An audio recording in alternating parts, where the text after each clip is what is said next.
4 நாளைக்கு முன்னாடி நாட்டு மருந்து கடையில் சேக்காய் அரைக்கிறதுக்காக சேக்காய், பூந்தி கொட்டை, அப்புறம் மிளகா பொடியும் தீர்ந்துருச்சு. அதுக்காக 1 கிலோ காஞ்ச மிளகா வாங்கியிருந்தேன். அப்புறம் கருப்பு உளுந்தும் வாங்கியிருந்தேன். நான் எப்போவுமே வந்து 2 கிலோவாக சேக்காய் வாங்கிப்பேன். ஏன்னா சேர்ந்தாப்புல அரைச்சி வச்சுட்டா ஒரு 4 மாதத்துக்கு யூஸ் பண்ணிக்கலாம்.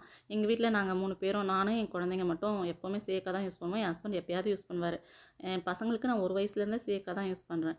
நிறைய பேர் வந்து சேக்காய் யூஸ் பண்ணால் தலையில் அழுக்கு போகாது, எண்ணெய் பசையே போகாது, பொடுகு வந்துடும் அப்படிலாம் சொல்லுவாங்க.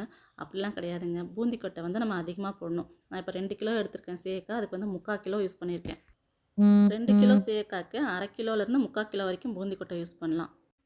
வெறும் 50 கிராம் 100 கிராம் அப்படி பூந்தி கொட்டை வாங்கி நம்ம யூஸ் பண்ணால் தான் தலையில் வந்து அப்படியே அந்த சேக்காய் இருந்துக்கும். எண்ணெய் பசையும் போகாது. தலைக்கு எவ்வளோ தண்ணி ஊற்றி குளித்ததுக்கப்புறமும் தலை வாரும்போது சீப்பில் அப்படியே சேக்காய் வரும். நமக்கு டேண்ட்ரஃப் அந்த பிரச்சனையெல்லாம் வரும். வெயில் காலமாக இருந்தால் நான் ஒரு தடவை கொண்டு போய் மேலே போட்டுட்டேன்னா அதுக்கப்புறம் எப்போ அரைக்க போகிறோமோ அப்போ தான் எடுப்பேன். நைட்டு கூட எடுக்க மாட்டேன். ஆனால் இப்போது பனிக்காலம் அப்படிங்கிறதுனால நைட்டு பனியில் விட வேணாம் அப்படின்றதுக்காக காலைல போட்டோன்னா ஈவினிங் ஒரு தடவை எடுத்துகிட்டு திரும்ப மறுநாள் போய் போடுற மாதிரி இருக்குது. ஏன்னா நல்லா காஞ்சால் தான் வண்டு பிடிக்காமல் ரொம்ப நாள் நல்லாயிருக்கும்.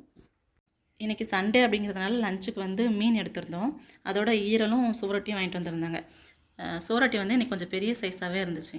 இந்த ஒரே ஒரு சுவரொட்டி மட்டும் 200 அப்படின்னு சொல்லியிருந்தாங்க. இதில் அயன் நிறைய இருக்கிறதுனால ஹீமோக்ளோபின் லெவலை நல்லா இன்க்ரீஸ் பண்ணி கொடுக்கும். உடம்புல ரத்தம் கம்மியாக இருக்கிறவங்களுக்கு இதை அடிக்கடி சாப்பிட்லாம் அப்படின்னு சொல்லுவாங்க. சுவரொட்டியும் ஈரலையும் குக்கரில் போட்டு ஒரு 4-5 விசில் விட்டதுக்கப்புறம் அதுக்கப்புறம் தான் நான் சுவரொட்டியை கட் பண்ணுவேன். ஏன்னா வந்து அதில் இருக்க பிளட்டெல்லாம் வெளியில் வராமல் இருக்கும். அப்போ தான் மிளகா பொடி கம்மியாக போட்டு பெப்பரை வந்து தூக்கலாக போட்டு ட்ரையாக ஃப்ரை மாதிரி பண்ணோம்னா ஈரல் வந்து சாப்பிட்றதுக்கு ரொம்ப நல்லாயிருக்கும்.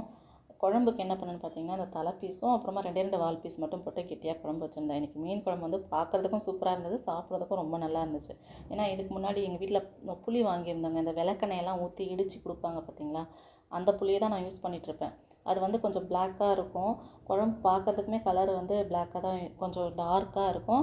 அதுவும் இல்லாமல் டேஸ்ட்டும் அவ்வளோ நல்லா இல்லை. இன்றைக்கி வந்து புது புளியை போட்டு செஞ்சுருந்தேன். குழம்பு வந்து ரொம்ப சூப்பராக இருந்துச்சு.